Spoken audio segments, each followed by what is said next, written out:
Done. वो दोनों चहक कर एक साथ बोली। लहजों में वाज़ेह खुशी दौड़ आई थी। सनान भी इनके इस तरह चहकने पर मुस्कुराया और गाड़ी स्टार्ट की। सनान ऐसे ही कार को सड़कों पर चला रहा था जबकि वो दोनों अंदर बैठी इर्द गिर्द की दुकानें और शॉपिंग मॉल्स वगैरह देख रही थी। इन दोनों की तरफ से कार का शीशा खुला हुआ था जिससे वो बाहर के मंजर को बहुत खुशी से देख रही थी। याले बारी बारी उसे किसी दुकान वगैरह की तरफ इशारा करती, कुछ बताती तो वो अच्छा कह देती। और सनान हर थोड़ी देर बाद बैक व्यू मिरर से इन दोनों को कम बल्कि सनाया को ज़्यादा देख रहा था। हर तरफ अंधेरा छाने लगा था। चलो अब घर चल रहे हैं हम। जब मैं कराची से वापस आऊँगा तो दोबारा घुमाने ले आऊँगा। सनान ने कहा तो इन दोनों ने इस बात में सर हिलाया। भाई, पर जाने से पहले हमें वहाँ से गोलगप्पे तो खिला दे जहाँ से हम अक्सर खाते थे। वो बहुत सारी चीज़ें भी लेकर दें। अब चले जाओगे तो फिर चीज़ें कौन मंगवा के देगा हमें? याले ने नया ऑर्डर दिया। तो एक हफ्ता चीज़ें खाए बगैर कौन सा मर जाना है तुम दोनों ने? जब देखो हमें खाती रहती हो। सनान ने शरारत से कहा जबकि दोनों आग बगोला हो गई। तो सनान भाई, क्या आप हर वक्त हमारे खाने पर नजर गाड़े होते हैं? सनान आंखों को छोटा करके बोल सनाया आंखों को छोटा करके बोली। हाँ बस, अब रह ही तुम दोनों चुड़ैलों का खाना गया है जिस पर हम लोगों ने नजर रखनी है। सनान ने मुस्कुराहट दबाकर संजीदगी से कहा और सीट की पुश्त पर बाजू टिकाकर उनकी तरफ पलटा। पर इन दोनों की घूरी देती आंखों को देखकर उसकी बस हंसी छूट गई। हा हा हा। अरे भाई, ऐसे ना देखो मुझ मासूम से बंदे को। तुम्हारी इन चुड़ैलों जैसी खूनख्वार नज़रों से मुझे हार्ट अटैक भी आ सकता है। वो हंसी जब्त करता हुआ बोला। चलें, हमें नहीं खाने गोलगप्पे, हमें बस घर जाना है और वो चीज़ें भी नहीं लेनी हमें। बस घर चलें अब। सनाया नाराज़गी से मुंह फेर कर बोली। हाँ बस घर चलें, आपने तो बस ताने मारने ही शुरू कर दिए हैं। याले भी सनाया की तारीद करती हुई नाराज़गी से बोली। सना ने एक नज़र याले को देखा और फिर बाहर देखती सनाया को जिसके चेहरे पर नकाब था। सीने में धड़कते दिल की धड़कनों ने अलग ही सांस गाया। और फिर दिल में अचानक उसका गुस्से से फूला हुआ चेहरा देखने की ख्वाहिश जागी जो कि अभी तो नामुमकिन था। अस्तगफिरुल्लाह, सनान मिर्ज़ा तुम इस तरह कब से सोचने लग गए? या अल्लाह, ये क्या हो रहा है मेरे साथ? वो फौरन खुद को डांटता ख्यालों से बाहर निकला। अच्छा यार, मुंह क्यों फुला रही हो तुम दोनों? खिलाता हूँ गोलगप्पे भी, वो चीज़ें भी दिलाता हूँ। सनान ने मुस्कुरा कर कहा तो दोनों ने एक साथ इसे देखा। ये हुई ना बात, चले फिर जल्दी करें। याले खुशी से बोली और हंसते हुए सनाया के हाथ पर हाथ मारा। सना ने एक नज़र फिर इन दोनों पर डालता कार स्टार्ट कर गया जो एक साइड पर उन्होंने पार्क की हुई थी। गोलगप्पे के स्टॉल पर गाड़ी पार्क करता वो बाहर निकल गया। वो गोलगप्पे बनवा रहा था जबकि सनाया और याले कार के खुले शीशे से बाहर के मंजर को देख रही थी। हर तरफ अंधेरा था। सड़क के किनारे लगे बल्ब के खंभे पर बल्ब जलते, छोटे से बल्ब की रोशनी उनके कार पर पड़ रही थी। इर्द गिर्द देखिए, सनाया की नज़रें सामने ही गई जहाँ एक छोटी सी दुकान के बाहर परिंदों के पिंजरे थे। दुकान पर लगे बल्ब की रोशनी इन पिंजरों पर पड़ रही थी जिनमें रंग बिरंगे तोते थे, कुछ सब्ज रंग के और कुछ इनमें से बहुत छोटे, एक चिड़िया के साइज से थोड़े से बड़े थे पर इनके रंग बहुत प्यारे थे। सनाया की नज़र इन्हीं पिंजरों के पास पड़े एक और पिंजरे पर गई जिनमें सब्ज रंग के तोते का एक छोटा सा बच्चा था। उसकी नज़र न जाने कहाँ थी पर रुख सनाया की तरफ था। तो उससे ऐसा महसूस हुआ जैसे वो सनाया को ही देखकर पंख हिला रहा है। याले सनाया ने फौरन पलट कर बैठी याले को पुकारा। हम्म। याले उसे देखते हुए बोली। याले, वो देखो तोता, कितने प्यारे हैं ना। मुझे इनमें से एक चाहिए। याले, प्लीज़ प्लीज़ प्लीज़, वो याले का हाथ पकड़कर मिन्नत भरे लहजे में बोली। क्या करोगी यार, छोड़ो। याले ने मना किया। प्लीज़ यार, कितने प्यारे हैं, बस एक दिलवा दो प्लीज़। मेरी प्यारी सी बेस्टी नहीं हो? वो वैसे भी मिन्नत करते हुए बोली तो याले ने उसे देखा। भाई, पहले तुम खुद कह देना सनान भाई से। अगर वो ना माने तो मैं भी मिन्नत करूंगी इनकी, ठीक है? याले ने उसकी बात मानते हुए कहा। हाँ ठीक है, वो खुशी से कहती वापस इस पिंजरे को देखते हुए जिसमें वो तोते का बच्चा था। सनान गोलगप्पे की प्लेट लाया और याली की साइड वाले शीशे में से उसको पकड़ाया। फिर वापस अपनी फ्रंट सीट पर आकर बैठा। उसकी नज़र इन दोनों पर गई जो अब अपना नकाब उतार चुकी थी। फिर उसने सनाया को देखा जिसकी गोद में गोलगप्पे पड़े हुए थे पर उसकी नज़रें बाहर थी। क्या हुआ?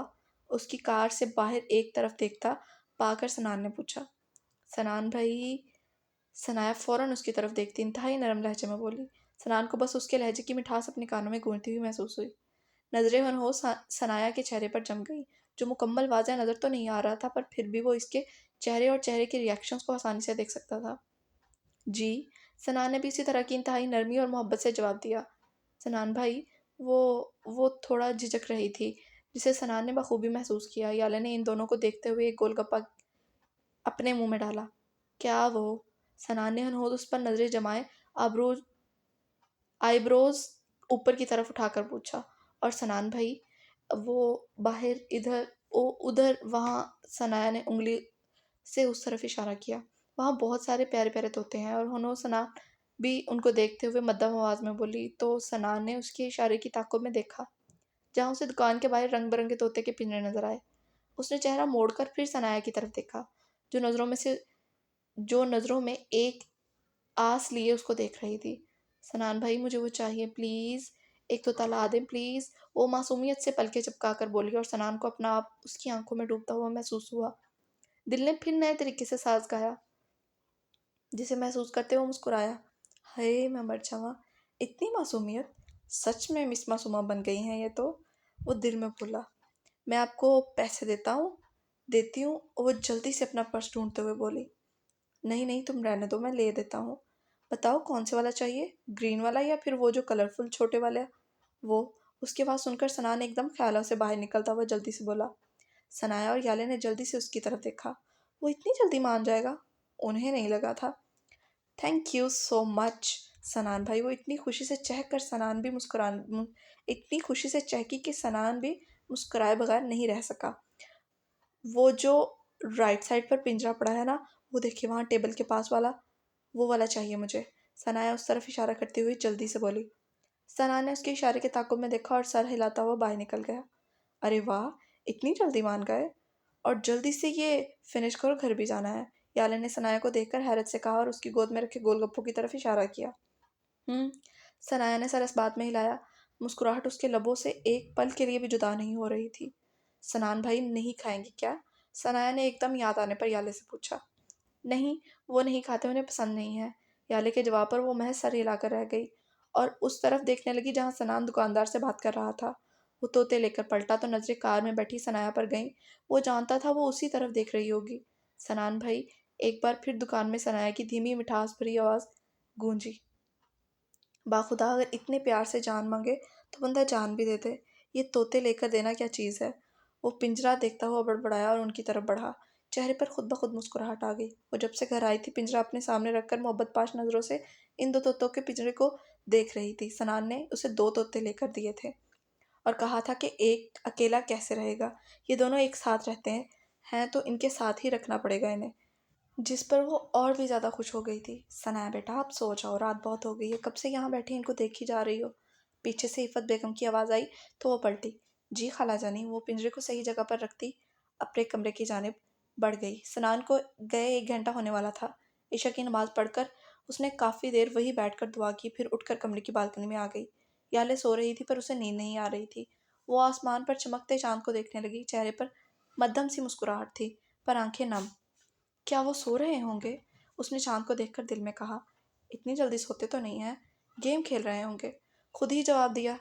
क्या उन्हें एक बार भी मेरा ख्याल नहीं आया होगा? क्या इनके दिल में मेरे लिए कभी जगह नहीं बन सकती? हर इंसान अपने हिस्से की मोहब्बत का हकदार होता है। या अल्लाह, तो क्या उनके दिल में मेरे हिस्से की ज़रा सी भी मोहब्बत नहीं? उनके ख्याल में मेरी कोई झलक नहीं? क्या सच में उनकी ज़िंदगी में मेरे एहसासात का कोई वजूद नहीं? नहोश चांद पर नजरें जमाए उसके दिल से आवाज आ रही थी। एक आंसू आंख से निकलता गाल पर बह निकला था।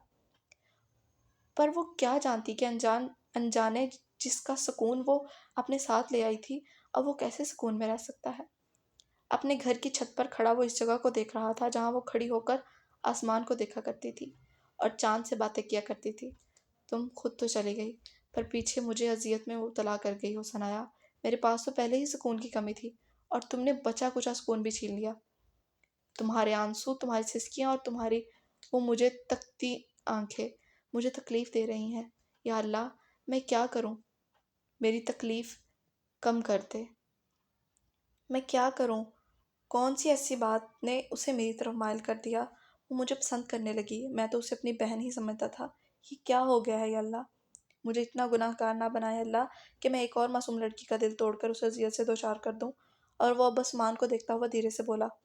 आंखें नमी इख्तियार कर चुकी थी। तभी उसकी आंखों के सामने माजी के बीते बीते पल लहरे। तुमने अच्छा नहीं किया हान, मैं तुम्हें कभी माफ़ नहीं करूँगी। तुम तड़पोगे आहान, तुम्हें सुकून नहीं मिलेगा।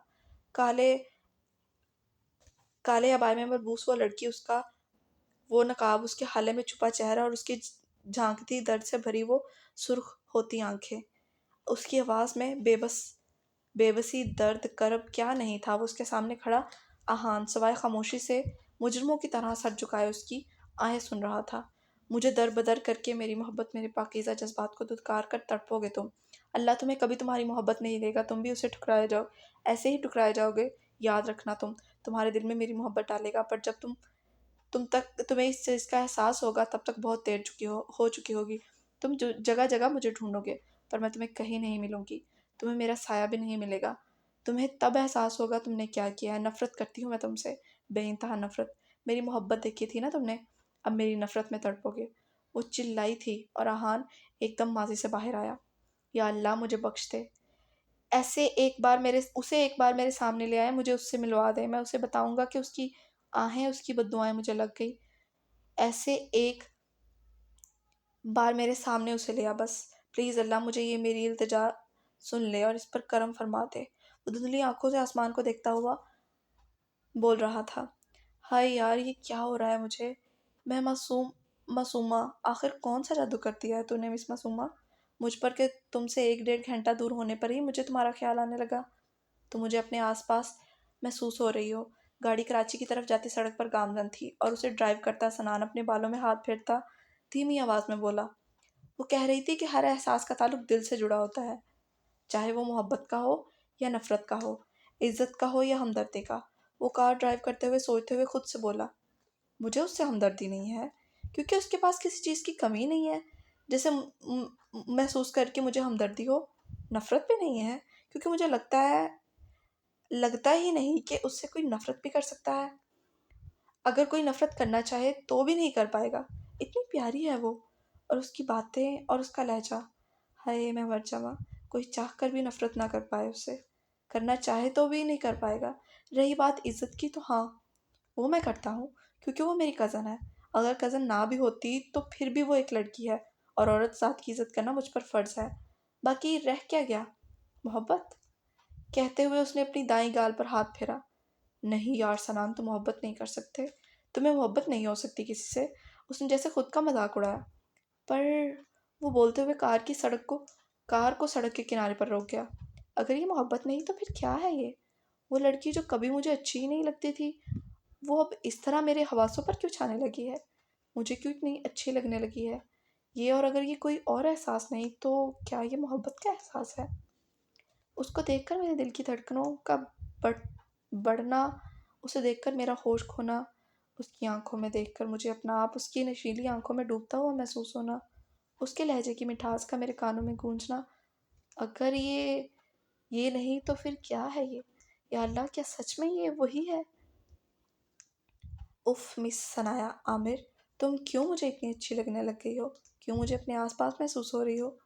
अगर ये मोहब्बत है तो हाँ मिस मासूमा, मुझे हो गई है तुमसे मोहब्बत। हाँ, मैं पहली नज़र की मोहब्बत पर यकीन नहीं रखता, पर अब मुझे यकीन है इससे पहले की नज़र इस पहली नज़र की मोहब्बत पर। तुम मुझे तुमसे मोहब्बत हो गई है मिस सनाया, मेरी मिस मासूमा।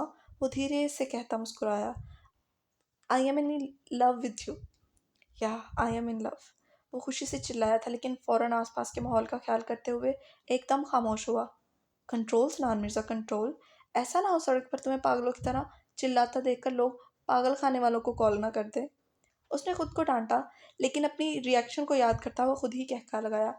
फिर मध्यम सी मुस्कुराहट के साथ आंखें मूंदा उसे महसूस करने लगा।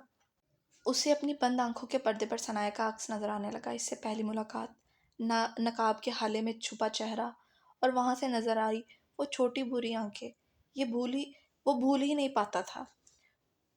बस महसूस करने की देर है। कानों में उसकी बातें गूंजने लगी।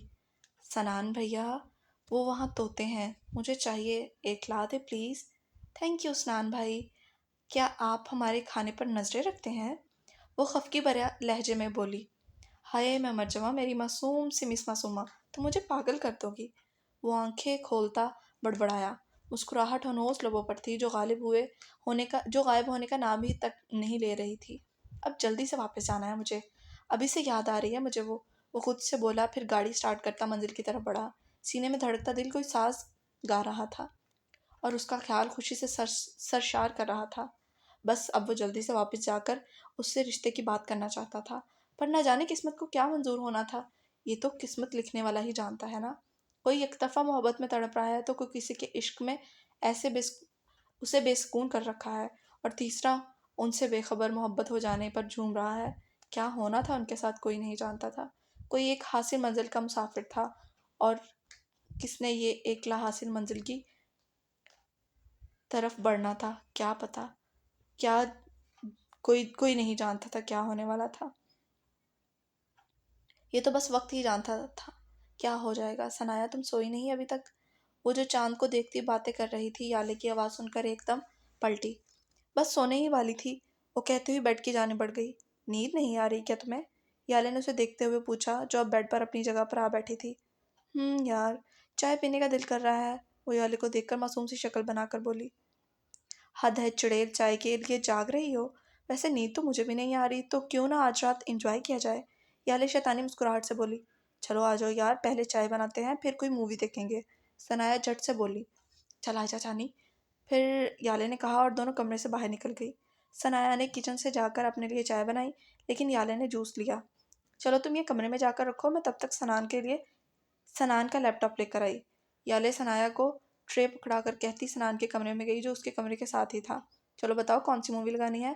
बेड पर बैठी याले ने लैपटॉप स्टार्ट करते हुए पूछा। कोई भी लगा दो अच्छी सी, सनाया ने कहते हुए चीज़ों के शापर बेड पर याले ने चीज़ों के शापर बेड पर फैलाए, जो कि रास्ते में सना ने उन्हें लेकर दिए थे। बाहर लगाऊं? याले ने पूछा। हाँ लगा दो, उसने हाँ में सर हिलाया। और लाइट ऑफ कर दो, फिर मजा आएगा, वो मज़े से बोली। अंधेरे में डर नहीं लगेगा क्या?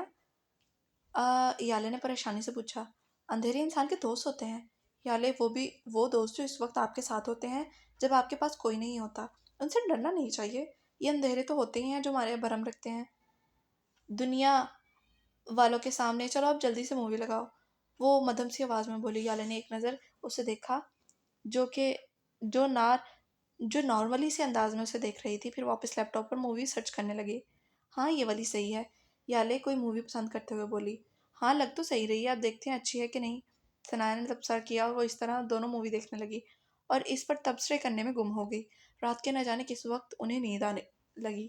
वो दोनों मूवी देखने में इतनी गुम हो गई थी, उन्हें वक्त का पता ही नहीं चला। सनान को कराची आया आज तीसरा दिन था। होटल रूम की बालकनी में खड़ा वो खुले आसमान को देख रहा था। बालकनी में लगे लाइट बल्ब की मध्यम रोशनी ने बालकनी और बालकनी पर हल्की सी रोशनी की हुई थी। वो मध्यम मुस्कुराहट से आसमान को देखता अपनी मिस मासूमा के ख्यालों में खोया हुआ था। मिस मासूमा, आपने तो 3 दिन में मेरा सुकून छीन लिया है। मुझे तड़पा रही हो यार तुम। कॉल पर भी बात नहीं करती हो मुझसे, और ना ही तब सामने आती हो जब मैं याले से बात कर रहा होता हूँ। उफ यार सनाया, मुझे तुम्हें देखना है। ऐसा लग रहा है जैसे दिल तड़प रहा है तुम्हें देखने के लिए। क्या करूँ मैं?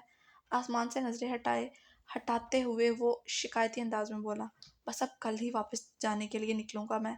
उसने फैसला किया, और वो एक गहरा सांस लेता हुआ अंदर गया। पास पड़े टेबल पर कॉफ़ी का भाप उड़ाता मग पड़ा था। टेबल के पास वाली चेयर पर एक डार्क ब्राउन रंग का गिटार पड़ा था, जो वो शायद एक नज़र अभी लाया था। उसने कुर्सी पर बैठकर गिटार को गोद में रखा और मोबाइल के फ्रंट कैमरे को ओपन करके सामने ही टेबल पर सेट किया। एक गहरा सांस लेकर उसने वीडियो रिकॉर्डिंग स्टार्ट की। अस्सलाम वालेकुम माय ऑल टीयर्स, कैसे हैं आप सब? उसने मध्यम मुस्कुराहट से कहते हुए अपनी दाईं आंख को विंक किया।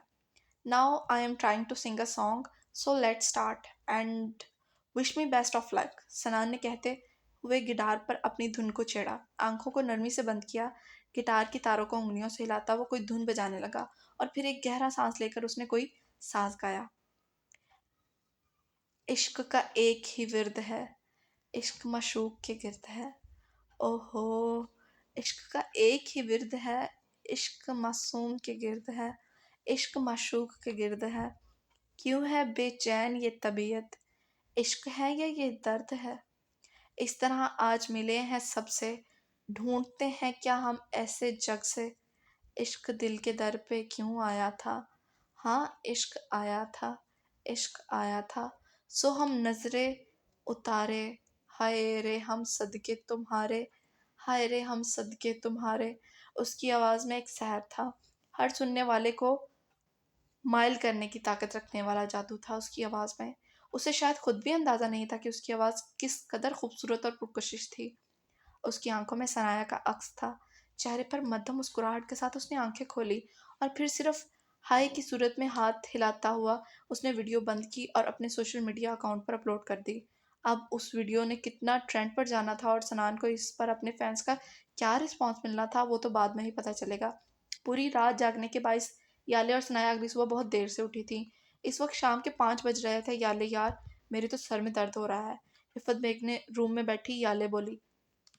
तो जाओ चाय बना कर लाओ, अपने लिए भी और मेरे लिए भी, मिलकर पियेंगे। सनाया ने आइडिया दिया जो इफ़त बेगम की गोद में सर रख कर लेटी हुई थी। ये नहीं कि दोस्त के सर में दर्द है तो तुम बना दो, याले ने उसे घूरते हुए कहा। नहीं भाई, मैं नहीं बना रही, मैं तो खाला जानी के पास ही रहूंगी, तुम जाओ। हाँ जी, मेरी बेटी और मैं बातें कर रहे हैं, तुम जाओ और चाय बना कर लाओ। इफ़त बेगम ने भी याले से कहा तो उसने मुंह बिगाड़ा। वो बेटी है तो मैं क्या हूँ फिर? याले बड़बड़ाते हुए बाहर चली गई। इफ़त बेगम और सनाया ने हंसते हुए उसकी पुश्त को देखा। खाला जानी, मुझे वापस कब भेजना है आपने? सनाया ने पूछा। नहीं, बिल्कुल भी नहीं, मैंने नहीं भेजना तुम्हें यहाँ से। इफ़त बेगम उसके बालों में हाथ चलाते हुए बोली। क्या खाला जानी, आप तो ऐसे कह रही हैं जैसे मैंने कभी जाना ही नहीं है। अब बताएं मुझे और कितने दिन यहाँ रहना है? सनाया खफकी से बोली। मैं हमेशा के लिए तुम्हारा यहाँ रहने का इंतज़ाम कर लूँगी, तुम फिक्र ना करो, वो मायनी खरी से बोलती हुई। पर सनाया को महसूस ना हुआ क्या खाला जानी? सनाया उठकर बैठी और इफ़त बेगम को देखने लगी। मम्मा ये देखें, हाजरा आपा आई हैं, याले ने कमरे में दाखिल होते हुए कहा। इसके पीछे ही एक हंसती हंसती हुई 30-32 साल औरत और एक तकरीबन 13 साल के करीब लड़की कमरे में दाखिल हुई। अस्सलाम वालेकुम बाजी। इस औरत ने इफ़त बेगम को सलाम किया और सनाया को भी देखा। वालेकुम सलाम हाजरा, आपा कैसी हैं आप? बेटी की शादी खैरियत से हो गई ना? इफ़त बेगम ने पूछा।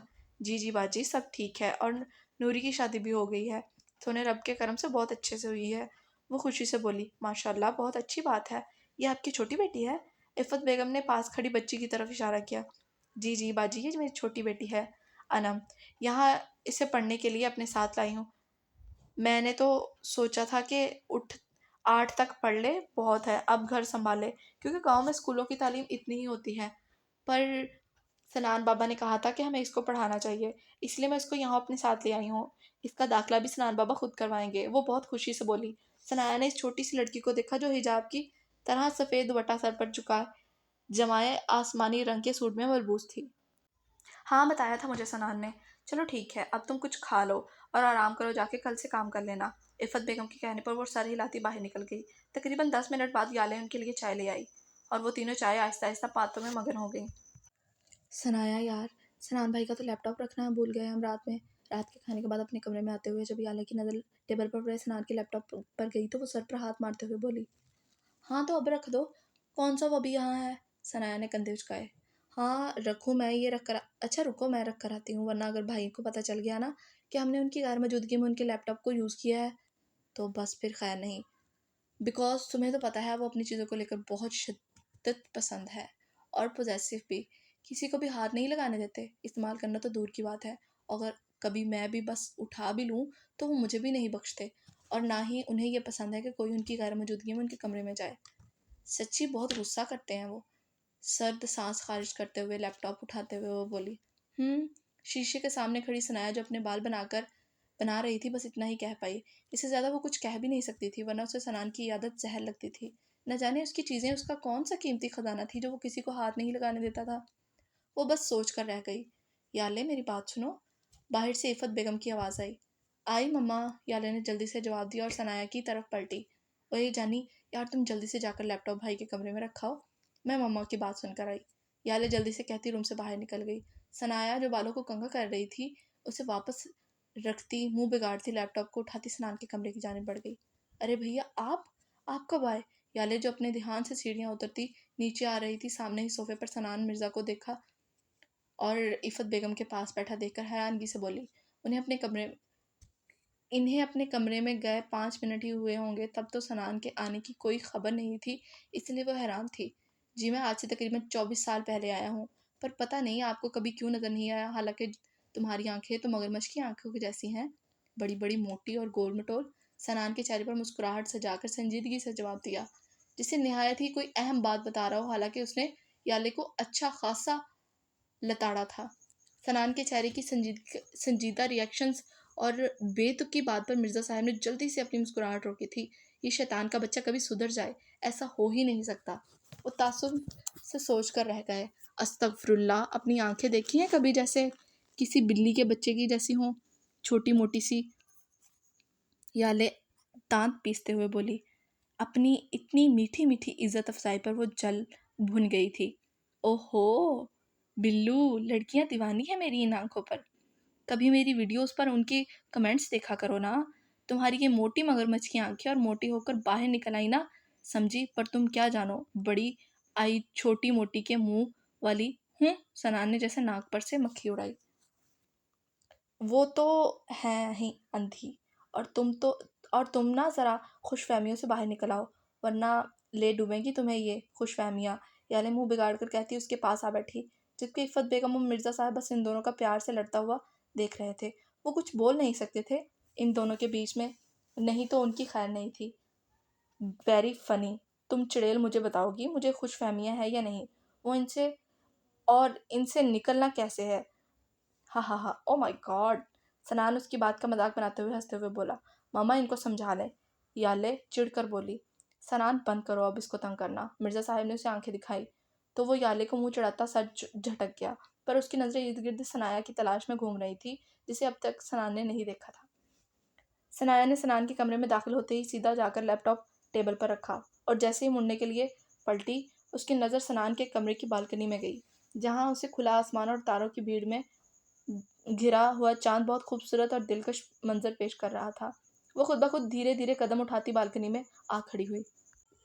नजरें हनहोस आसमान पर थी और हाथ रेलिंग पर था। सोचो के पर्दे पर जैसे ही आहान का चेहरा लहराया तो उसके चेहरे पर अचानक ही धीमी सी मुस्कुराहट नमूदार हुई और आंखों में नमी ने बसेरा किया। उसने एक गहरा सांस लिया था। वो इस मंजर में खोई हुई थी जब सनान कमरे में दाखिल हुआ और बंद दरवाज़ा करके जैसे ही पलटा, सामने ही नजरें बालकनी में खड़ी किसी जलवे पर गई, जहाँ रोशनी थोड़ी कम थी, पर वो जान गया था वो कौन है। लेकिन हैरत उसे इस बात की थी कि वो वहाँ क्या कर रही थी। सनान ने कदम उसकी जानिब बढ़ाए और वो इससे 2 कदम के फासले पर उसके पीछे जा खड़ा हुआ। उसकी नज़रें सनाया के चेहरे पर गईं तो ऐसा लगा जैसे दिल को सुकून सा मिला हो। वो मद्धम सा मुस्कुराया, फिर सनाया की दोनों नज़रों के ताक़ुब में देखा तो सामने ही आसमान पर तारों की भीड़ में खड़ा उसे अपनी आबोताब से चमकता चांद नजर आया। सामने का मंजर तो बहुत दिलकश था, पर उसे वो मंजर इतना नहीं भाया था, इसलिए फ़ौरन आसमान से नज़रें हटाता वो वापस सनाया को देखने लगा, जब चांद को देखती हल्का सा मुस्कुरा रही थी।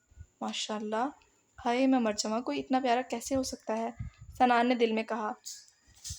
हाँ, बायां हाथ बेसाख्ता उसके दिल पर गया। जिंदगी, वो धीरे से बोली तो आज सनान एकदम उसकी जानिब मुतवज्जा हुआ, जिसकी नज़रें हनोज आसमान की तरफ थी। तेरे ताक़ुब में हम इतने जलते हैं, वो कहते हुए जल्द चंद सेकंड के लिए रुकी। सनान पूरे पूरे ध्यान से उसकी तरफ देखते हुए बस उसे सुन रहा था। वो क्या कह रही थी आखिर। कि मर जाते हैं, नम आंखों से कहती वो बेबसी से मुस्कुराई थी। सनान ने ताज्जुब से उसे देखा। और ज़िंदगी, और तुम्हें पता है ख्वाहिशों का पूरा ना होना हमसे ज़िंदगी जीने का ढंग भी छीन लेता है। मैं सही कह रही हूँ ना चाँद, ज़िंदगी बहुत खूबसूरत है, बस अगर इसमें हमारी ख्वाहिशात शामिल ना हो। इसने कहते हुए एक गहरा सांस लिया और मुस्कुराई, और फिर गहरा झुक गई। आंखों को बंद करते उसके सामने आहान का रक्स आया तो वो उसी के ख्यालों में ही कहीं खो गई थी। इतनी सी उम्र में ख्वाहिशों से थक गई एक बार, बस मुझे खुद पर इख्तियार दे दो मेरी मासूम सी जान, तुम्हारी सारी अधूरी ख्वाहिशें पूरे कर दूंगा। I promise. वो सनाया को देखता मद्धम सा मुस्कुराते हुए सोच रहा था, पर उसे कहाँ पता था कि जो ख्वाहिश सनाया आमिर के दिल में थी, सनान मिर्ज़ा मर कर भी नहीं पूरी कर सकता। अपने हाथों से शायद तो वो कभी भी नहीं कर सकता।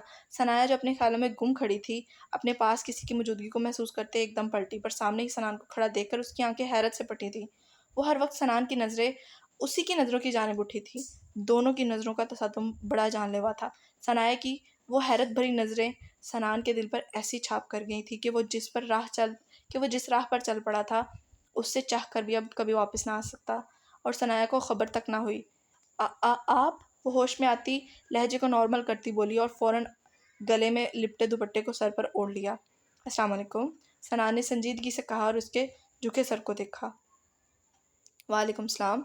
सनाया एक नज़र उसके संजीदा चेहरे पर डालती फ़ौरन सर झुका गई, जबकि उसकी इसी हरकत पर सनान के चेहरे पर मुस्कुराहट आई थी। क्या मैं पूछ सकता हूँ तुम यहाँ इस वक्त क्या कर रही हो? वो फ़ौरन आईब्रो झुकाकर संजीदा सा बोला और सनाया के बराबर में आ खड़ा हुआ। उसके संजीदा चेहरे को देखकर सनाया घबराहट का शिकार हुई थी। उसे सनान से थोड़ा खौफ भी आया था, क्योंकि उसका गुस्सा था ही ऐसा कि अगला खौफ से कांपने पर मजबूर हो जाता। सनान ने ऐसे शो करवाया जैसे वो अभी कमरे में आया हो, क्योंकि वो नहीं चाहता था कि सनाया को ख्वामख्वाह शर्मिंदगी हो। वो मैं सनान भाई वो मैं सनाया ने सनान को देखा। उसे समझ नहीं आया वो क्या बोले। अब तो इज्जत पक्की तुम्हारी, क्या ज़रूरत थी यहाँ आकर खड़ा होने की? उफ़, क्या करूँ? या अल्लाह जी प्लीज़ बचा लें, कहीं मेरी फ़जूल बातें तो इन्होंने सुन ही ली ना। उफ़, सनाया ने दिल में कहा। क्या वो मैं लगा रखा है? और दूसरी बात, मुझे भाई मत बोला करो। सनान थोड़ा और इसके नज़दीक बोला। हुआ सख्ती से बोला तो सनाया डरकर पीछे कदम लेती रेलिंग से जा टकराई। सनान की आखिरी बात सुनकर सनाया ने हैरत से उससे देखा, जो संजीदगी से उसे ही देख रहा था। जी? वो नासमझी से बोली। जी, पहले तो कभी नहीं भाई कहती थी मुझे, अब क्यों बुलाती हो फिर? सनान ने जी पर जोर देते हुए कहा। तब तो मैं छोटी थी ना और मुझे पता भी नहीं था, इसलिए नहीं कहती थी। पर अब मैं आपको भाई कहकर नहीं बुलाऊंगी तो आप पता नहीं क्या सोचेंगे। उसने कहते हुए सनान को देखा, जो उसे ही देख रहा था। पहली बात कि तुम अभी भी मुझसे छोटी हो, और दूसरी बात, कोई कुछ नहीं सोचेगा। दफ़ा करो बस, तुम मुझे भाई ना कहा करो, ओके?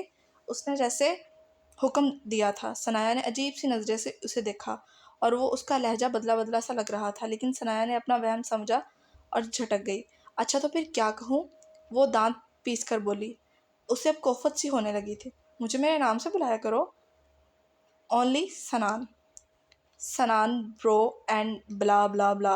कसमें अजीब सा फील होता है जब तुम मेरे नाम के आगे भाई लगाती हो। वो मुंह बिगाड़ कर बोला, जैसे मजबूरी बताई हो अपनी।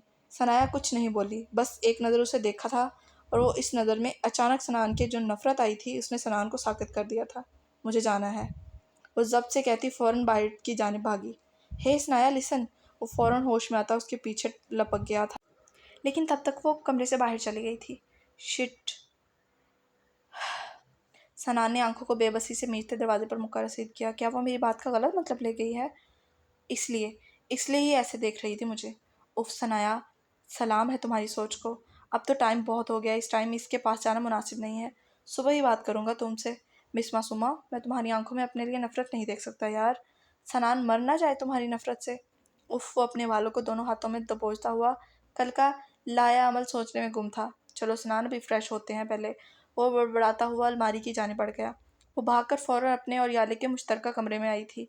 कमरे में दाखिल होते ही उसने पलटकर दरवाज़ा लॉक किया और आंखों में आई नमी को अपने अंदर धकेलते एक गहरा सांस लिया। इतनी देर से कहाँ गुम थी तुम सनाया? तुम्हें पता है सनान भाई भी आ गए हैं? वॉशरूम से निकलती याले उसकी पुश्त को देखकर बोली। कहीं नहीं, ऊपर थी। सनाया पलटकर उससे कहती फ़ौरन वॉशरूम की जाने पड़ गई और सनान वाली बात को जानबूझकर अनसुना कर गई। याले ने वॉशरूम में जाती सनाया को देखा और फिर कंधे उचकाती बेड की जाने बढ़ गई। उसने वज़ू करके नमाज अदा की। दुआ के लिए हाथ उठाए तो सोचों का तसलसल इस सितमगर की ज़ात पर था, जो न जाने कहाँ गुम था। उफ़ यार, अब वो गहरा सांस भरती दिल में बेबसी से बोली। बस कर देना, मैं थक गई हूँ एक नामहरम की मोहब्बत का बोझ उठाते उठाते। प्लीज़ अल्लाह जी, इसको मेरा महरम बना दे, कोई वसीला बना दे। आप तो दिलों के फेरने वाले हैं ना, उनके दिल में मेरे लिए जगह बना दे। वो नम आंखों से कहती आंखें मौत गई। कुछ देर बाद वो दुआ करने के बाद वो आमीन कहती उठी थी। जाय नमाज को लपेट कर जगह पर रखती वो बेड पर जाकर लेट गई थी। इस बार सोचों में सनान की बातें और लहजा घूम रहा था। कितनी अजीब बातें कर रहे थे, पता नहीं समझते क्या है खुद को। सोशल मीडिया पर इतनी फेमस है, पता नहीं कितनी लड़की बात करने के लिए तरसती होंगी, और न जाने कितनी उनके पीछे पागल और दीवानी होंगी। ऐसा कैसे हो सकता है कि सोशल मीडिया यूज़र्स और स्टार हों और गर्लफ्रेंड्स ना हों? पता नहीं कितनी तो गर्लफ्रेंड्स बनाई होंगी उन्होंने। अब क्या बाहर की लड़कियों से मुंह मारकर थक गए थे, जो अपनी कज़नों से ऐसी फजूल बकवास शुरू कर दी है? मुझे भी अपनी गर्लफ्रेंड्स की तरह ऐसी वैसी लड़की समझा हुआ है, तभी तो आके इतने आराम से ऐसी फजूल बातें कर रहे थे। कमरे की छत को देखती वो दिल में सोच रही थी। फिर उसने एक गहरा सांस भरा। आंखों में एकदम नागवारी उतरी थी। मुझे नफरत हो रही है आपसे सनान। कितने बुरे हैं आप। आपको ज़रा सी भी शर्म नहीं आती मेरे बारे में ऐसी घटिया सोच रखते हुए? अल्लाह पूछेगा आपको। या अल्लाह, पता नहीं क्यों पर मेरे दिल में उनके लिए नफरत आती जा रही है। मुझे उनसे बिल्कुल भी ऐसी उम्मीद नहीं थी, मैंने कभी नहीं सोचा था वो ऐसे होंगे। उफ़, मैं यहाँ से वापस चली जाऊँगी अब। मुझे नहीं रहना अब यहाँ, मुझे उनकी शक्ल भी नहीं देखनी। वो इस तरह भी कैफ़ियत में सोचों में मगन थी। वो सनान ने हद से ज़्यादा बदगुमान हो चुकी थी। शायद आंखों में नमी आई थी, जिसे उसने फ़ौरन अपने अंदर धकेला और आंखें मूंद गई सोने के लिए। याले तो कब की सो चुकी थी। अपने कमरे में बेड पर लेटा सनान बेचैन सा करवट बदल रहा था, और बेचैनी ने तो जैसे ना ख़त्म होने की कसम खा रखी थी। उफ़, ये क्या हो रहा है मुझे? मेरे दिल में ऐसी अजीब सी घबराहट क्यों हो रही है? वो बेड पर बैठा और दाएं कभी बाएं हाथ को दिल के मकाम पर रखते हुए बड़बड़ाया। आंखों के सामने अचानक ही सनाया का चेहरा आया तो उसने आंखों को नरमी से बंद कर लिया, जैसे वो सनाया के अक्स को अपनी आंखों में कैद कर लेना चाहता था। लेकिन एकदम से ही अपनी बंद आंखों के पर्दों पर सनाया की वो एक नफरत भरी निगाह डाली नजर आई। सनाया ने झट आंखें खोली, तेज तेज सांस लिया। वो बार बार आंखों को झपकने लगा। उफ, वो बहुत बेबसी से बोला और सर को हाथों में गिरा गया। या अल्लाह, उसके दिल में मेरे लिए कभी नफरत ना डालना, मैं बर्दाश्त नहीं कर पाऊंगा यार अब। या अल्लाह, उसकी वो एक निगाह ही मुझे बेसकून कर गई। मैं कैसे बर्दाश्त करूंगा उसकी नफरत? पता नहीं क्यों, पर ऐसा महसूस हो रहा है जैसे मेरा दिल बंद हो जाएगा उसकी नफरत देखकर। नहीं यार, अब उसकी आंखों में अपने लिए नफरत नहीं देखना चाहता मैं। उसे मुझसे बदगुमान ना होने देना। मेरे दिल का हाल और मेरी नीयत को उसका आपको पता था ना अल्लाह जी। वो कैसे मेरी बात को गलत समझ गई? अब उसे कौन समझाए? सनान मर ना जाए उसके बारे में ऐसी बात सोचकर। वो धीरे धीरे से कहता एक बार फिर बैठे बैठे अपनी आंखें मूंद किया। दोबारा आंखें खोली तो इनमें हल्की सी नमी थी। गहरा सांस हवा के सुपुर्द करते हुए उसने चेहरा मोड़कर नजरों के सामने बालकनी आई, जहाँ सनाया खड़ी थी। बेसाख्ता वो अपनी जगह से खड़ा होता हुआ पैरों में स्लीपर्स पहनता बालकनी की जाने बढ़ गया, और ऐन उसी जगह जा खड़ा हुआ जहाँ सनाया खड़ी थी। ठंडी हवा के झोंके उसके वजूद से टकराए तो उसने एक लंबा सांस लेकर अब हवा को अपने अंदर जज़ब किया।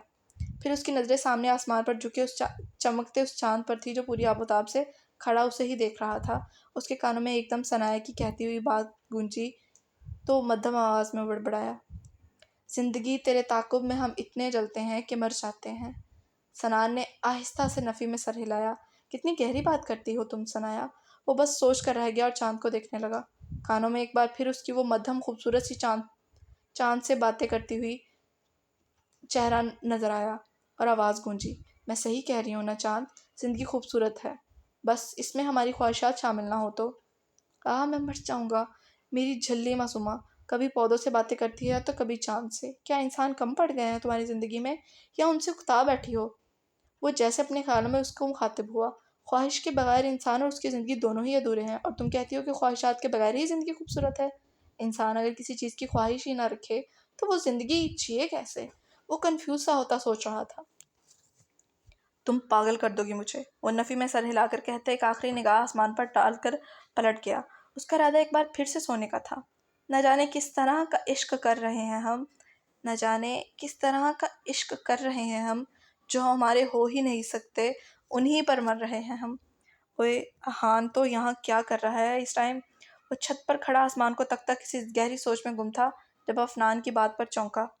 रात के 1 बजे का वक्त था। उसने हैरत से दीवार के पार अपने घर की छत पर खड़े अफनान को देखा। तुम इस टाइम यहाँ क्या कर रहे हो? आहान ने वही सवाल दागा तो अफनान ने मध्यम अंधेरे में ही उसे घूरा। मेरे ख्याल से पहले यही सवाल मैंने पूछा था तुमसे, वो जाता कहकर दीवार फलांकर आहान के पास जा खड़ा हुआ। आहान ने एक गहरा सांस खींचा।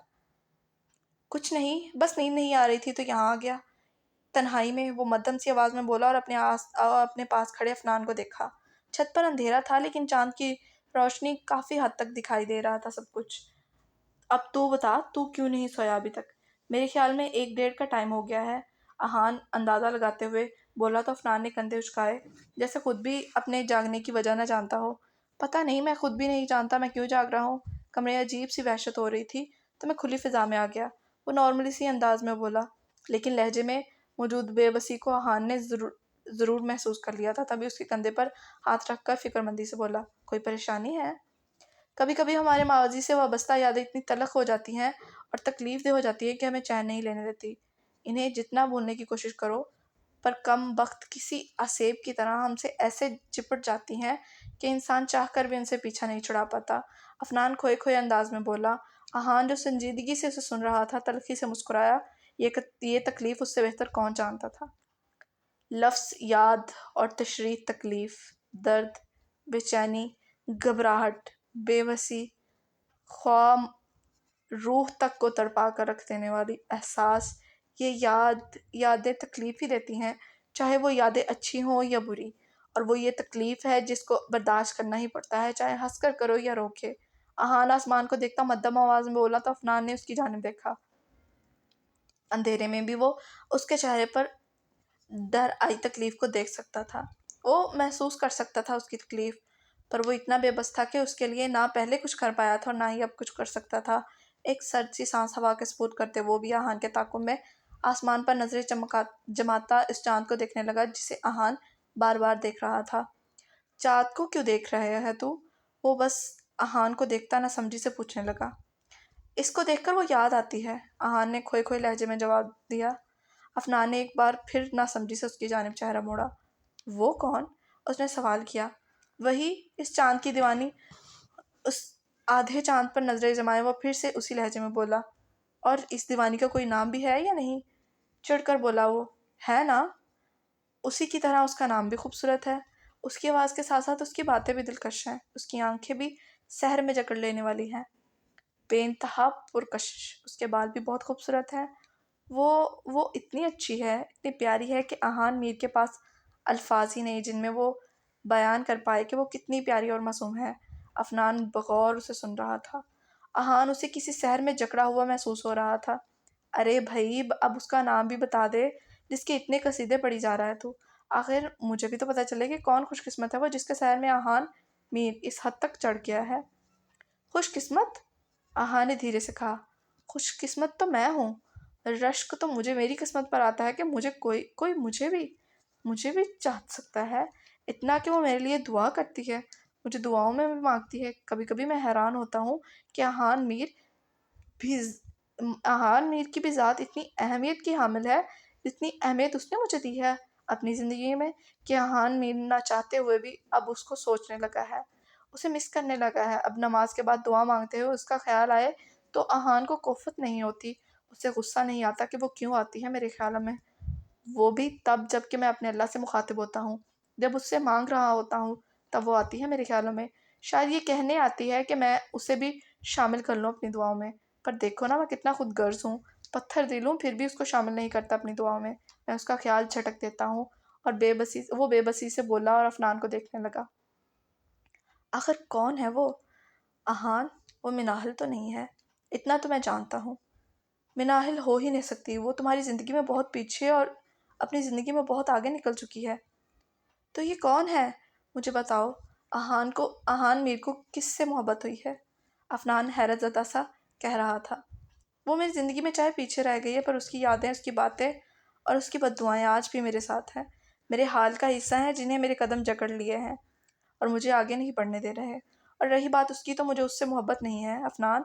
अपनायत है, हमदर्दी है, या पता नहीं क्या, पर मोहब्बत नहीं है। वो उसे बावर कराते हुए कहने लगा तो अफनान तंजिया मुस्कुराया। हाँ? क्या मैं तुम्हें किसी भी एंगल से पागल नजर आता हूँ? नहीं ना, क्योंकि मैं पागल हूँ भी नहीं। आहान, जैसे जिसे तुम इस तरह से झूठी तसल्लियाँ जो कि तुम मुझे कम और खुद को ज़्यादा दे रहे हो, मैं इन पर यकीन कर लूँ? जैसे तुम बातें कर रहे हो ना, कोई सचमुच का पागल भी सुनेगा तो यही कहेगा कि तुम मोहब्बत करते हो उस लड़की से और बेइंतहा करते हो, कि उसके ख्याल में खोते हो, तो ये भी नहीं पता कि क्या कह रहे हो। और जताते हुए कहने लगा, टाइम बहुत हो गया है, चलो सोने चलते हैं। वो उसकी बात को अक्सर नज़रअंदाज करता हुआ बोला। हम्म। अफनान ने सर हिलाया। वो जानता था कि आहान इस टॉपिक पर अब और बात नहीं करना चाहता, इसलिए उसकी बात को नज़रअंदाज कर गया था। इसलिए वो भी खामोश हो गया था और ये भी भूल गया था कि आहान ने भी इसका लड़की अभी तक उस लड़की का नाम नहीं बताया। शब्बा खैर, अफनान कहता दीवार की जानिब बढ़ने ही लगा था जब आहान ने उसका बाजू थामा और रुख मोड़ कर उसकी मध्यम अंधेरे में आहान को देखा। अल्लाह सबसे बेहतर करे, अल्लाह सब बेहतर करेगा, इंशाल्लाह। डोंट वरी, सब ठीक हो जाएगा। हमेशा वो नहीं होता जो हम चाहते हैं। कुछ लोग हमारी ज़िंदगी में आते हैं लेकिन कुछ वक्त के लिए, और फिर वो चले जाते हैं, लेकिन हमें कोई ना कोई सबक ज़रूर दे जाते हैं। और तुम्हें भी वो सबक देकर गई थी। दो नफल पढ़कर और दुआ करके सोना, इससे इससे तुम्हारे दिल को सुकून मिलेगा, और जब तुम्हारा दिल सुकून में होगा तभी तुम सुकून से सो पाओगे। अल्लाह पाक तुम्हारी परेशानी दूर करे, आमीन। वो मध्यम आवाज़ में एक बहुत अच्छे दोस्त की तरह उसे समझा रहा था। अफनान उसके गले जा लगा। इंशाल्लाह, आमीन। और तुम भी परेशान ना होना, अल्लाह सब ठीक करेगा। वो उसकी कमर पर थपकी देता उसे तसल्ली दे रहा था, जिस पर आहान मुस्कुराया। बाज़ दफ़ा इंसान को कुछ नहीं चाहिए होता है सवाए अपनों के प्यार के, दो प्यार भरे लहजे और एक मोहब्बत से दी गई तसल्ली के अलावा, क्योंकि यही उनके हौसले को बढ़ाने के लिए बहुत ज़रूरी होता है। वो दोनों दोस्त जो एक दूसरे के माजी के राजदार थे, एक दूसरे को समझा रहे थे मोहब्बत से। वो दोस्त थे, और दोस्त तो होता ही वही है ना, जो आपको बस ज़रूरत के वक्त अपना कंधा और एक प्यार भरी थपकी देकर कहे, अल्लाह है ना, वो सब ठीक कर देगा, तुम परेशान ना हो, इंशाल्लाह। आहान मध्यम सी मुस्कुराहट से बोला। तभी उसके कानों में अफनान की भराई आवाज़ पड़ी थी। वो भूलती नहीं है यार, मैं उसको भूलना चाहता हूँ, पर वो सेब बनकर मुझसे ऐसे चिपटी है कि लगता है कि मौत ही उससे और उसकी यादों से रिहाई दिलाएगी। वो कोई नहीं, वो कर्ब से बोला।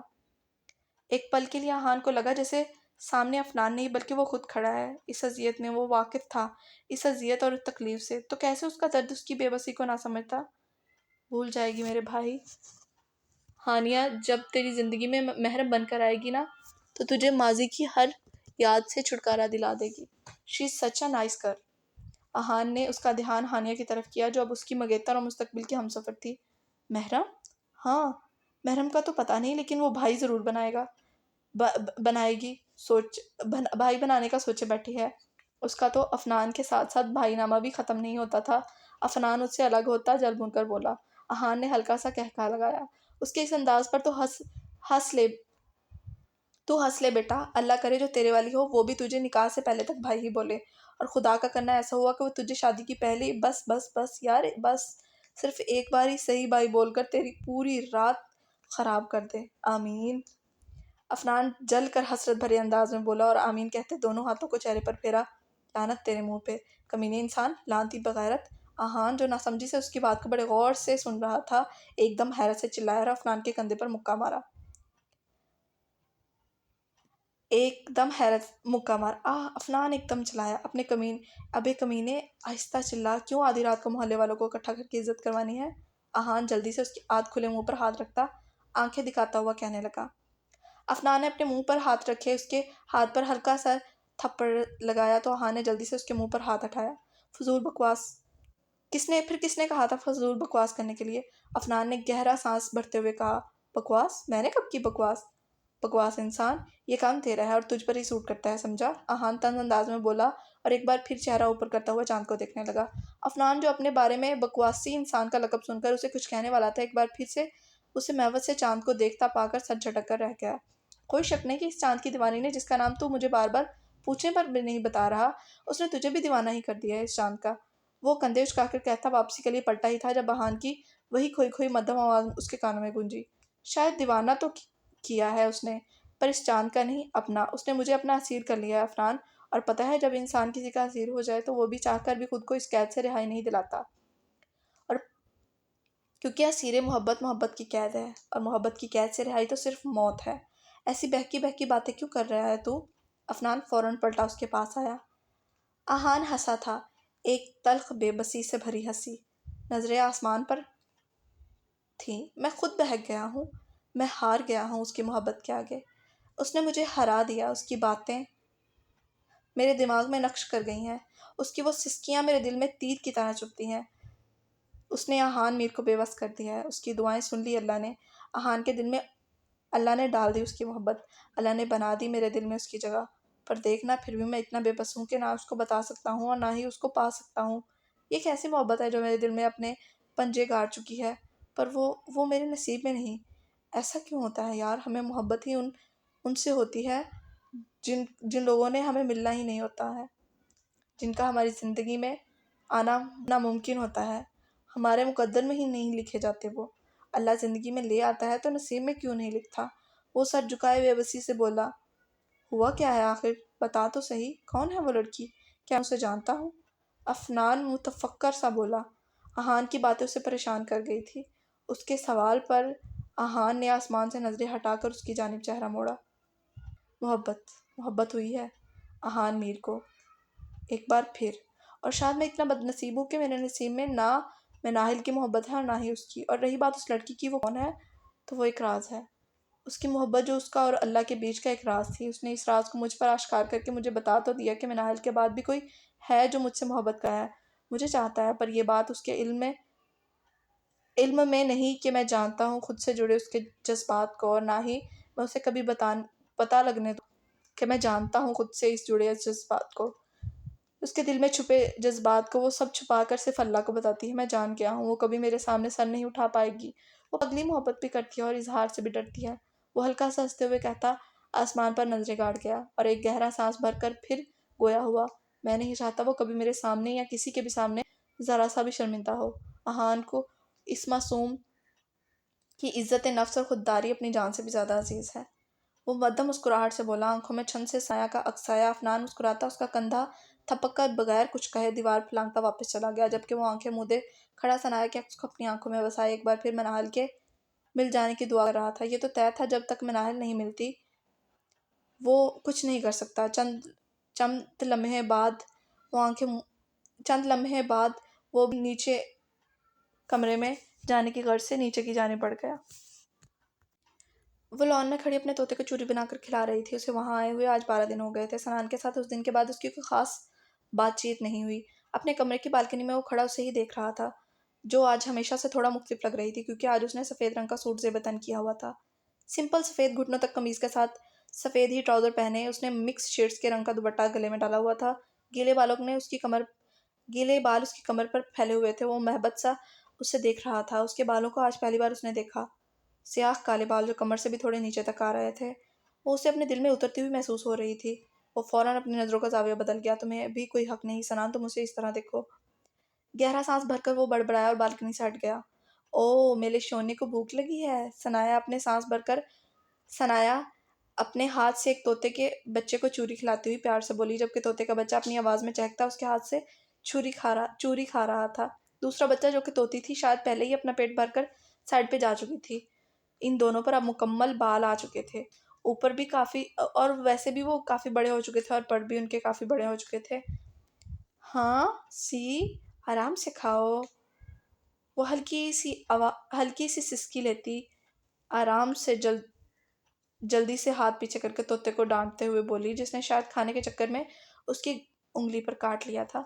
पीछे खड़ा सनान उसके मुंह से तोते के लिए हान नाम सुनकर हैरान हुआ। ये कैसा नाम है? वो माथे पर बल डालकर सोचता। वो कदम आगे बढ़ाता चलकर इधर की चल चलने लगा और सनाया के पीछे खड़ा होकर अपना गला खंगारा। अपने पीछे सनान की आवाज़ सुनकर वो फौरन पलटी और हाथ में पकड़ी प्लेट को ज़मीन पर रखती जल्दी से सर पर दुपट्टा ओढ़ गई। इस सारे अमल में वो घबराई सी सनान को देख रही थी, जिसकी नज़रें झुकी हुई थी। उसने एक बार भी सनाया को नहीं देखा। वो दोनों लॉन की दीवार के पास लगे नीम के दरख्त के नीचे खड़े थे, जिसकी छाँव में सनाया ने तोतों का पिंजरा लटकाया हुआ था। आपको कुछ चाहिए? वो लहजे को नॉर्मल बनाती उससे मुखातिब हुई, जिसने अब जाकर नज़रें उसकी जानिब उठाई थी। वो उसकी आंखों में झांकता हुआ बोला, जहाँ उस दिन के बाद से लेकर आज अभी तक अपने लिए अजीब सी नागवारियत देखी थी उसने, जो कि नफरत थी या नागवारियत, वो नहीं जानता था। क्या चाहिए? उसने चेहरा दूसरी जानिब मोड़ कर कहा।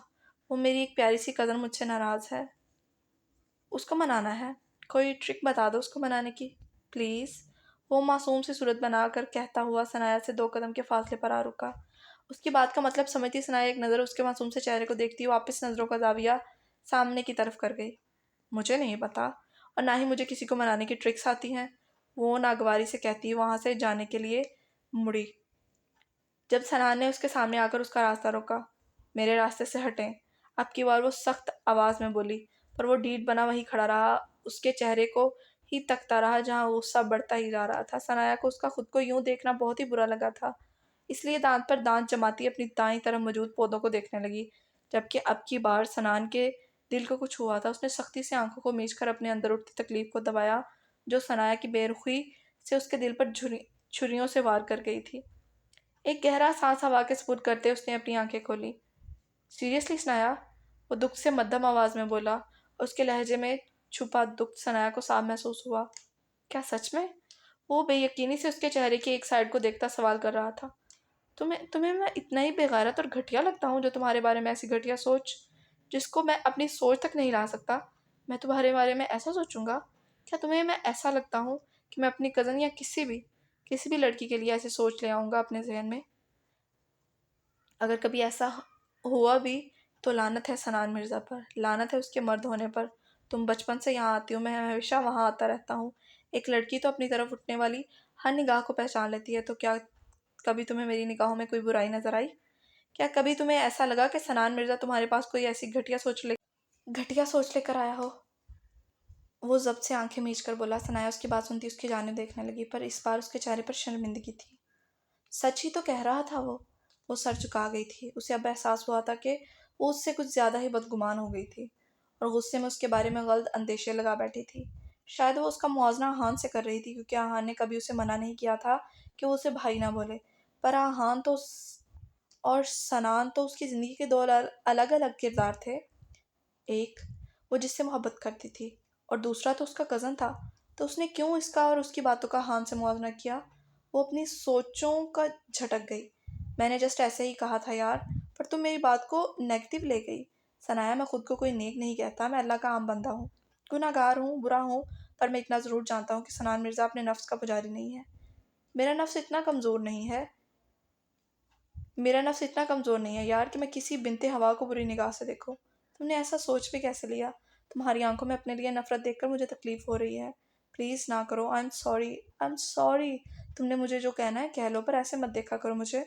सनान मर जाएगा तुम्हारी आंखों में नफरत देखकर। वो भारी गंभीर लहजे में बेबसी से मोए बोला। सनाया ने ताज्जुब से सर उठाकर उसे देखा और बेयकीनी से उसे देख रही थी।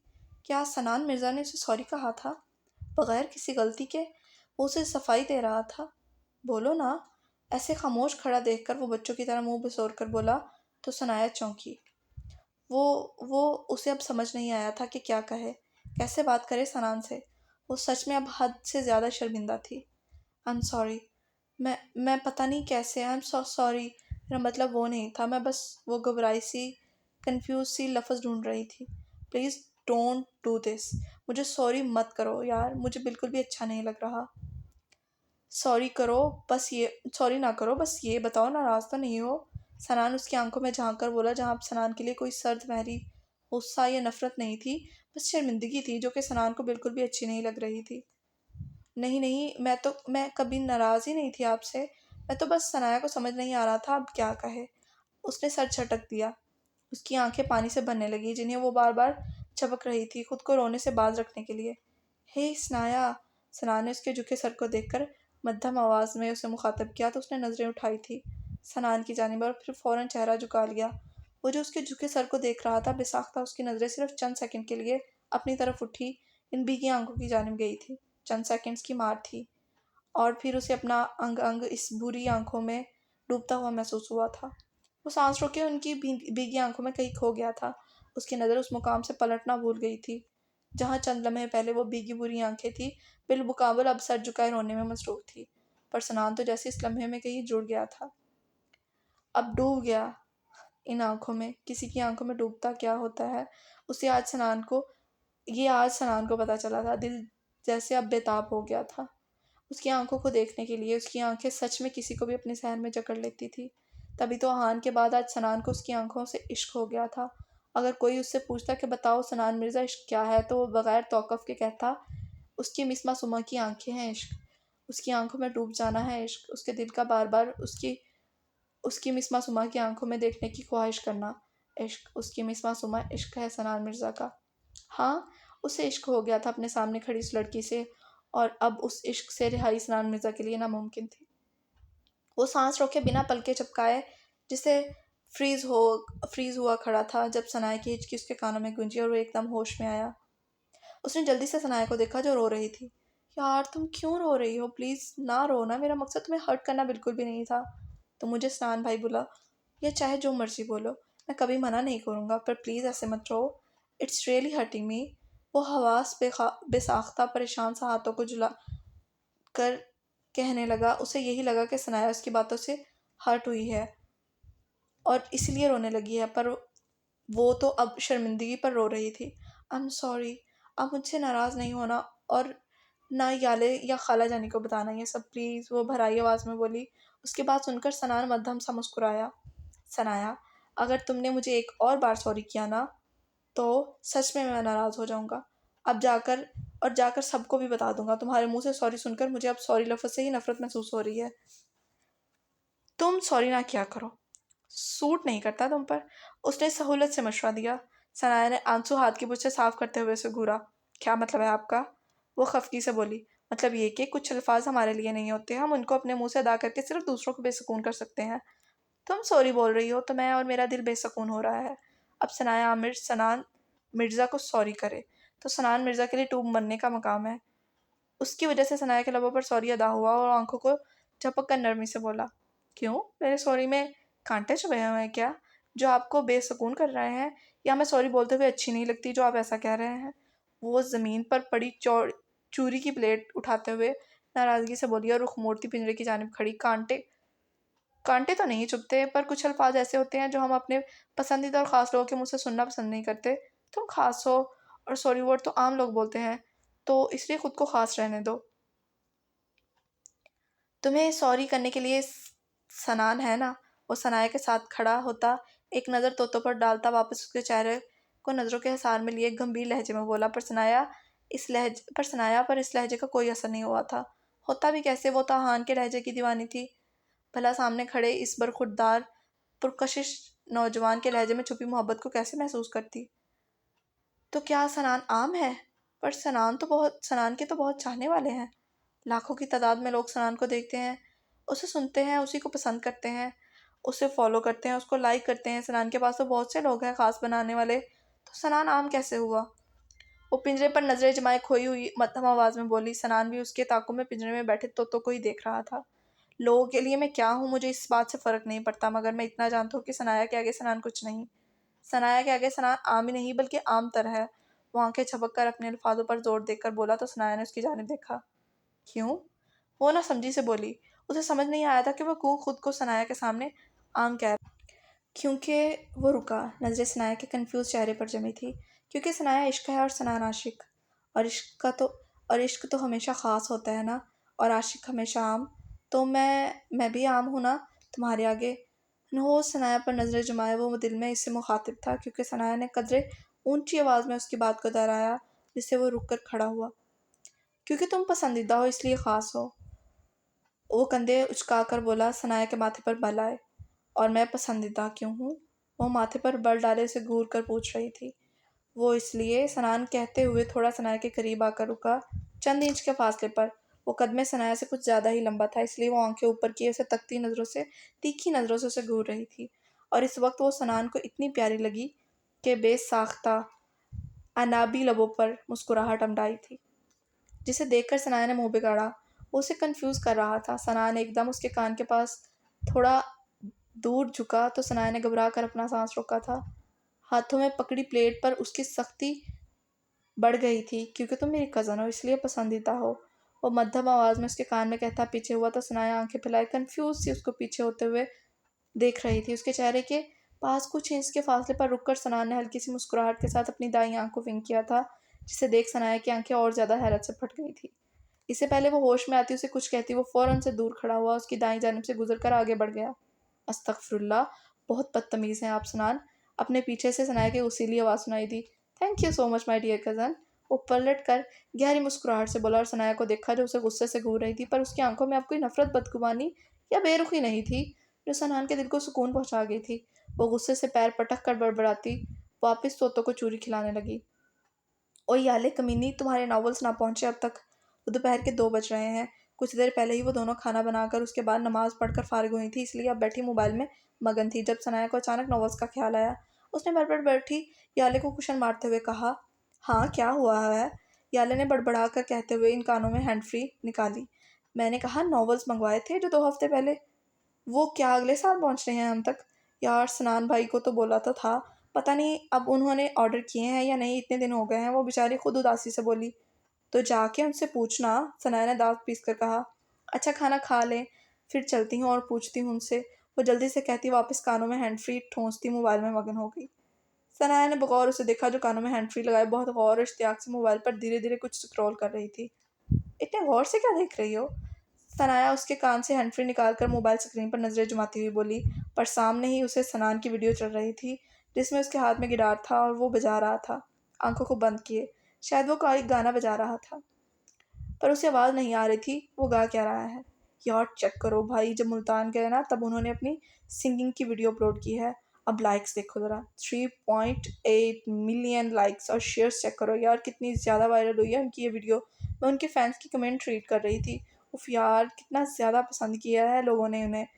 पता है सब कह रहे हैं आपकी आवाज़ इतनी ज़्यादा प्यारी और ख़ूबसूरत है, आपको सिंगर बन जाना चाहिए, आप सिंगर बन जाओ वगैरह वगैरह। याले चेकती हुई उसे बताने लगी और मोबाइल से हैंड फ्री निकालती हुई अलग हुई। लो तुम भी सुन लो, वो वॉल्यूम फुल करते हुए मोबाइल स्क्रीन को मुकम्मल सनाया के सामने घुमाकर बोली। वो भी देखना चाहती थी अगर ऐसा भी क्या गाया है सनान ने, और क्या सच में उसकी आवाज़ इतनी प्यारी है कि लोग उसको इतना सराह रहे हैं। वो मोबाइल में सनान को देख रही थी, जिसने पहले ही कुछ बोला था कि लोग उसको इतना सराह रहे हैं। वो मोबाइल में सनान को देख रही थी और फिर गिटार पर कोई धुन छेड़ी थी उसने। अब वो आंखें मूंदे गा रहा था। वो सच उसकी आवाज़ में जादू था। कितनी दिलकश और खूबसूरत आवाज़ थी उसकी, और गाने के इन बोलों ने जिन्हें वो गा रहा था। इश्क का ही दौर है, इश्क माशूक के गिर्द है, क्योंकि बेचैन ये तबीयत, इश्क है या ये दर्द है। उसने गहरा सांस भरा, सोचों में आहान गर्दिश करने लगा। उसे याद कर रही थी, इतने दिनों से ना उसे देखा था ना ही उसकी आवाज़ सुनी थी। आंखों में नमी झलकी थी। वो मध्यम सा मुस्कुराती आंखों में आई नमी को वापस अपने अंदर धकेल गई। नाइस, वो तारीफी अंदाज में बोली, और बेड पर से उठ गई। आ जाओ खाना खाने चले, भूख लगी है मुझे। आई याले जवाब देकर मोबाइल बंद करती उसके पीछे ही रूम से बाहर निकल गई। खाला जानी मुझे वापस जाना है अब। खाना खाते हुए सनाया ने शोशा छोड़ा तो सबने चौंक कर उसको देखा। पीछे ही रूम से निकलती खाला जानी, लेकिन सबसे ज़्यादा जिसके चेहरे पर हैरानगी के साथ बेचैनी थी वो सनान था। इतनी जल्दी क्या है भाई, अभी दिन ही कितने हुए हैं तुम्हें आए हुए, वो जल्दी से बोला। याले और इफ़त बेगम ने चौंक कर सनान को देखा। बस मुझे जाना है, अरहान भाई के निकाह के 2 दिन के दिन नज़दीक आ रहे हैं। मैंने शॉपिंग भी करनी है और तैयारी भी। वो एक नज़र उसे देखती अपने सामने चावलों की प्लेट में चम्मच हिलाते मुंह बसूर कर बोली, तो मसला क्या है इसमें? शॉपिंग और तैयारी यहाँ भी तो हो सकती है ना, यही कर लो जो करना है, बट वापस आने की बात मत करो अभी। उसने जैसे हुक्म सादर किया हो, जो याले और इफ़त बेगम दोनों को चौंका रहा था। सनाया उसे आंखें छोटी करके घूरा। इसके लहजे की उसके लहजे की बेचैनी को वो महसूस कर सकती थी। वो दिल ही दिल में बेइंतहा खुश हुई थी। यही तो वो चाहती थी कि उनका बेटा, कि भाई क्या है खाला जानी, मुझे बस जाना है, वही तो वो चाहती थी। वो ज़िद्दी लहजे में कहने लगी तो सनान ने जल्दी से अपनी माँ को देखा। माँ, आप इसको इजाज़त नहीं देंगी, हम दोनों यहीं पर शॉपिंग करेंगे अपनी। इफ़त बेगम के कुछ कहने से पहले ही याले सनाया को घूरती हुई बोली। इफ़त बेगम बेचारी कभी सनाया की इल्तिजाई नज़रों को देखती, कभी याले की घूरियों को, तो कभी सनान की बेचैन नज़रों को, उसकी जो उसकी माँ पर टिकी थी। वो वापस नहीं भेजना चाहती थी उसे। शायद वो इनसे कहना चाहती थी कि सनाया को ना भेजे वापस, पर अभी कह नहीं पा रहा था। सनाया बच्चे, आपकी सारी शॉपिंग यहीं पर हो जाएगी, आप और याले इकट्ठे कर लेना अपनी शॉपिंग और तैयारियां वगैरह, और निकाह के लिए तो वैसे भी सबने यहीं आना है, तो तुम तब वापस चली जाना, ठीक है? उन्होंने प्यार से कहा तो नाचार सनाया को सर झुकाकर हार मानना पड़ी। जी ठीक है, वो उदास सी बोली, पर सनान के चेहरे की चमक और मुस्कुराहट देखने के काबिल थी। इफ़त बेगम ने दिल ही दिल में हमेशा उसे अपने बेटे के चेहरे की मुस्कुराहट कायम रहने की दुआ की थी। याले की नज़रें अचानक सनान पर पड़ी तो ठटकी। वो मध्यम मुस्कुराहट से सनाया को देख रहा था, पर उसकी नज़रों का बदलाव याले से मख्फी नहीं रहा। वो बहन थी, कैसे ना अपने भाई के चेहरे के बदलते रंगों को पहचानती। अल्लाह ना करे कि जैसा वो सोच रही थी वैसा हो। अगर वैसा हुआ तो बहुत गलत होगा, सनाया के लिए भी और भाई के लिए भी। या अल्लाह ऐसा कुछ ना हो प्लीज़। वो दिल में दुआ करती, सोचों को झटक गया, और हमेशा हमारी हर दुआ कबूल नहीं होती। वक्त कब क्या कर दे कोई नहीं जानता। कई दुआएं सिर्फ हमारे दिल की तसल्ली के लिए होती हैं, और इनका पूरा होना हमारे लिए सुकून का बायस नहीं बल्कि बेसुकूनी और तकलीफ़ का बायस बनता है। इसलिए अल्लाह कई बार हमारी दुआओं को नहीं सुनता, क्योंकि वो पाक ज़ात कभी अपने बंदे को तकलीफ़ नहीं देता। वो सब खाना खा रहे थे। कुछ के दिलों को सुकून मिला तो किसी को बेसुकूनी और तकलीफ़। वो सब खाना खा रहे थे और उसी में मगन हो गए। अब किस्मत ने उन्हें किस मोड़ पर लाना था, ये तो किस्मत को लिखने वाला अल्लाह ताला की पाक ज़ात ही जानती थी। भाई, हमने आपको नावल का बोला था, आपने ऑर्डर किया कि नहीं? वो लॉन्च में बैठे जब याले तीखी नज़रों से घूरते हुए बोली तो वो चौंका। मैं खुद को सीरियस सा ज़ाहिर किया। अभी तक पार्सल नहीं आया क्या? सना ने इनको देखकर ताज्जुब से पूछा, पार्सल नहीं मिला अभी तक? अच्छा मैं चेक करता हूँ। वो कंधे उचकाकर संजीदा सा कहता मोबाइल में कुछ तलाश करने लगा, जबकि वो दोनों मुंह बसूरती सनान को बार बार घुरियों से नवाज रही थी, जिन्हें सनान बखूबी महसूस कर रहा था, पर अनजान बना खुद को मोबाइल में मसरूफ कर जाहिर कर रहा था। आपने सच में ऑर्डर किया था ना भाई? याले ने मशकूक नज़रों से उसे देखते हुए पूछा तो वो एक पल के लिए गड़बड़ा सा गया। तो मैं क्या तुमसे झूठ बोलूँगा चुड़ैल? कुछ शक है क्या इसमें? पहले भी तो बोलते हैं, तो क्या आप अब इससे पहले भी तो आप भूलते हैं ना, तो क्या अब भी भूल रहे हैं? झूठ, वो खासा जताक कर बोली। तुम्हें मैं झूठा लगता हूँ? वो आंखें फैलाए अपनी जानिब इशारा करता पूछने लगा। सनाया इन दोनों को देखती गहरी सांस भरकर नफी में सर हिलाकर रह गई। उसने गहरा सांस खारिज किया। अब दोनों के रोज़ के यही काम थे। नहीं प्यारे भैया, आप मुझे झूठे नहीं, झूठों के सरदार लगते हो, समझे? वो आंखें टपटपाती मासूमियत के सारे रिकॉर्ड तोड़ते हुए बोली। सनान का तो हैरत के मारे मुंह खुले का खुला ही रह गया। तुम खुद होगी झूठी, बल्कि चुड़ैल, बंदर, मीसनी, गाय, सबकी सब।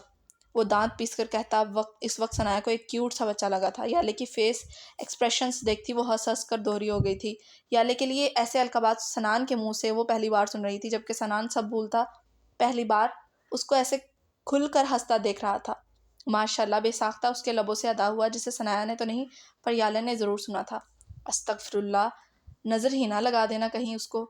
सनान के बच्चे, वो जो उसकी हंसी में कहीं खोया हुआ था, एकदम होश में आता खुद को डांटता, बड़बड़ाया और याले को देखता, जो खामोशी से उसे ही देख रही थी गहरी निगाहों से। और इन निगाहों की वजह वो जान गया था, लेकिन जाहिर नहीं होने देना चाहता था, इसलिए अपने पास पड़ा कुशन उठाकर शरारत में याले के मुंह पर दे मारा, ताकि वो उसका ध्यान भटका दे। याले का तो मुंह खुले का खुला ही रह गया था अपने मुंह पर कुशन खाकर।